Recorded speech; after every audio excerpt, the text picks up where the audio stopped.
காவேரி கிட்ட சாரதா சொல்லிட்டு போறாங்க. இந்த மாரி புருஷன் கிடைக்க நீ குடுத்து வச்சிருக்கணும்டி. இந்த வாழ்க்கைய நீ நல்லபடி காப்பாத்திக்கோ. எல்லாரையுமே அனுசரிச்சு போ. இதுக்கப்புறம் உன் வாழ்க்கை உன் கையில தான் இருக்கு.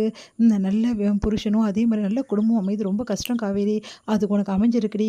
நீ சந்தோஷமா இருக்கணும்டி அப்டி சொல்லிட்டு ஆசீர்வாதம் பண்ணிட்டு அவங்க அம்மா போறாங்க. சந்தோஷம் தாங்கவே முடியல காவேரிக்கு. அவ்ளோ சந்தோஷப்படுறாங்க. அப்படியே பார்த்துட்டே இருக்காங்க. விஜய் பண்ண விஷயங்கள் எல்லாமே அவங்களுக்கு ரொம்ப சந்தோஷத்த கொடுக்குது. அப்படியே வராங்க ரூமுக்கு. இங்க விஜய் இருக்காரு. விஜய் பார்த்துட்டோனே, எப்படிங்க எனக்காக இவ்ளோ பண்ணணும்னு உங்களுக்கு தோணுச்சு? எனக்காக இவ்ளோ பண்ணியிருக்கீங்களே!" அப்படின்னோனே விஜய் ஆச்சரியமா பார்க்குறாரு. "என்ன சொல்ற காவேரி?" அப்படின்னு. அடுத்து இங்க என்ன பண்றாங்க, ராகினி வெண்ணிலாவ பார்த்து அதிர்ச்சி அடையறாங்க. "என்னப்பா இந்த பொண்ணு இப்படி இருக்கா?" அப்படின்னோனே, "இந்த பொண்ணு வெண்ணிலா இல்லம்மா, நிவேதிதா." "என்னப்பா சொல்றீங்க? அப்ப இவ வெண்ணிலா இல்ல. வெண்ணிலா தாம்மா, நிவேதாவா இருக்கா. ஏன்னா, இவளுக்கு பழசெல்லாம் மறந்து போச்சுன்ற நெறைய விஷயத்த சொல்றாரு." அதெல்லாம் கேட்டு அதிர்ச்சி அடையறாங்க. "இப்ப என்னப்பா பண்றது? இந்த பொண்ண எப்படி கூட்டிட்டு போறது?" "அதான் அந்த பொண்ணு கூப்பிட்டா வரமாட்டா. அதனால அந்த பொண்ணுக்கும் நம்மளுக்கும் சம்மந்தம் இருக்குன்னு சொல்லிட்டு ப்ரூஃப்லாம் ரெடி பண்ணி தான் கூட்டிட்டு போனோம்." "அது எப்படிப்பா முடியும்? அந்த பொண்ணு நம்மளுக்கு தான் யாருன்னு தெரியாது." "ஏன் உன் மாமனாருக்கு தெரியும்ல, உன் வீட்டுக்காருக்கு தெரியும்ல, அவங்களுக்கு அவங்க ஏதாவது ப்ரூஃப் வச்சு கூட்டிட்டு போட்டும்." "பாரும்மா, அஜயும் அன்பரசும் சேர்ந்து இந்த பொண்ணுகிட்ட பழைய ஃபோட்டோஸ் ஏதாவது இருந்தா கேட்க சொல்லியிருக்கேன். அதெல்லாம் வச்சு தான் இந்த பொண்ண எப்படியாவது நம்ம கூட்டிட்டு போயிடணும். ப்ரூஃப்லாம் வச்சு கூட்டிட்டு போனா தான் கூட்டிட்டு போ முடியும். அது மட்டும் கிடையாது, விஜய் கிட்ட போய் நிறுத்திடுவோம். அதுக்கப்புறம் நடக்க வேண்டியத அவங்க பார்த்துப்பாங்க. அதுக்கப்புறம் எப்படியும் இந்த பொண்ணு அங்க தான் இருக்கும். அப்புறம் பிரச்சனை பெருசா ஆயிட்டே இருக்கும். அப்புறம் காவேரி நிம்மதியா வாழ முடியும்." அப்படின்னு ரொம்ப சந்தோஷப்படுறாங்க ராகினி. "அப்பா இதெல்லாம் நடந்தா எவ்வளோ நல்லாயிருக்கும்ப்பா. எப்பப்பா நடக்கும்னா?" "2, 3 நாள்ல கண்டிப்பா நடத்துறோம்மா. விஜய் பர்த்டே வருதா, அன்னைக்கு குடுத்துருவோம் சர்ப்ரைஸ். நீ கவலைப்படாதன்றாரு." ரொம்ப சந்தோஷப்படுறாங்க ராகினி.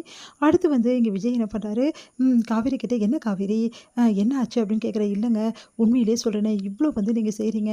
இதெல்லாம் செய்யறதுக்கு ஒண்ணுமே புரியல எனக்கு. நான் என்ன அவ்ளோ பிடிக்குமா உங்களுக்கு?" அப்படின்னோனே கைய பிடிக்கிறாங்க. "எனக்கு எவ்ளோ பிடிக்கும்னு வார்த்தைகளால சொல்ல முடியாது காவேரி. உன்ன எனக்கு அவ்ளோ பிடிக்கும்." அப்படின்னு சொல்லிட்டு அப்படியே கிஸ் பண்றாரு. அப்படியே கட்டி அணைச்சுக்கிறாரு. அடுத்து அப்படியே தோள் மேல கிஸ் பண்ணிட்டு அப்படியே காவேரியை பார்க்குறாரு. "என்ன காவேரி, நான் சொல்றது உனக்கு புரியலையா? உன்னை எனக்கு ரொம்ப பிடிக்கும்டி. உன்னை நான் அவ்ளோ லவ் பண்றேன். என் மனசு ஃபுல்லா நீ தாண்டி இருக்க." அப்படின்னு சொல்லிட்டு அப்படியே கட்டி அணைச்சுக்கிறாரு. காவேரியும் தன்னை மீறி அப்படியே கட்டி அணைச்சு 2 பேருமே அன்புல இணைஞ்சிடுறாங்க.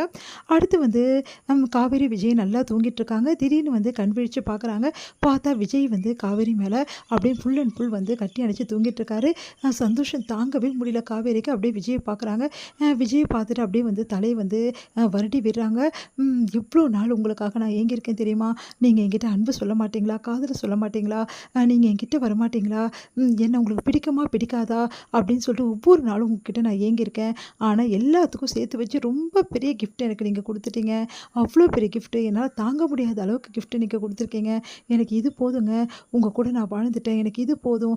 என் வாழ்க்கை ஃபுல்லா எனக்கு இது போதுங்க." அப்படின்னு சொல்லிட்டு சந்தோஷப்படுறாங்க. அப்படியே நெத்தியில போயிட்டு கிஸ் பண்றாங்க.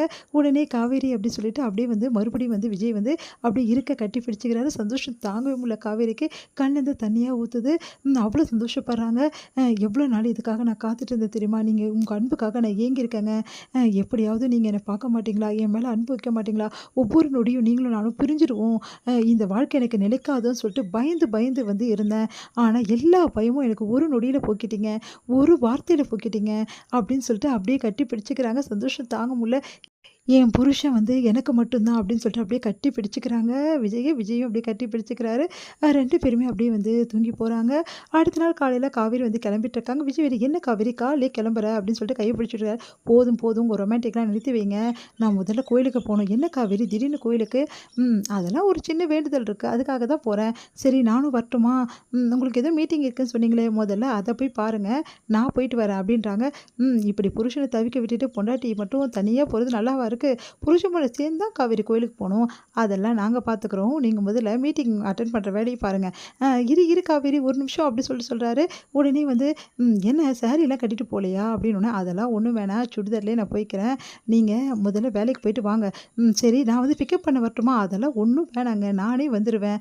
"என்ன காவேரி தனி ஸ்பெஷல் பூஜை ஏதாவதா?" "அதெல்லாம் தனி ஸ்பெஷல் தான். அதெல்லாம் தனி வேண்டுதல். அதெல்லாம் உங்களுக்கு புரியாது." அப்படி சொல்லிட்டு போறாங்க. இங்க காவேரி ரொம்ப சந்தோஷமா இருக்கிறத பார்த்து தாத்தா, பாட்டி, "என்னம்மா ரொம்ப சந்தோஷமா காலையிலே கிளம்பிட்ட?" அப்படின்னு கேட்குறாங்க. "ஆமா தாத்தா, மனசு ரொம்ப சந்தோஷமா இருக்கு. அதான் கோயிலுக்கு போறேன்." அப்படின்னோனே, இத பார்த்து ராகினிக்கு வயிறாயிருது. "சந்தோஷமாவா இருக்க? இருக்குடி உனக்கு." அப்படின்னு நினைக்கிறாங்க. இதோட முடியுது.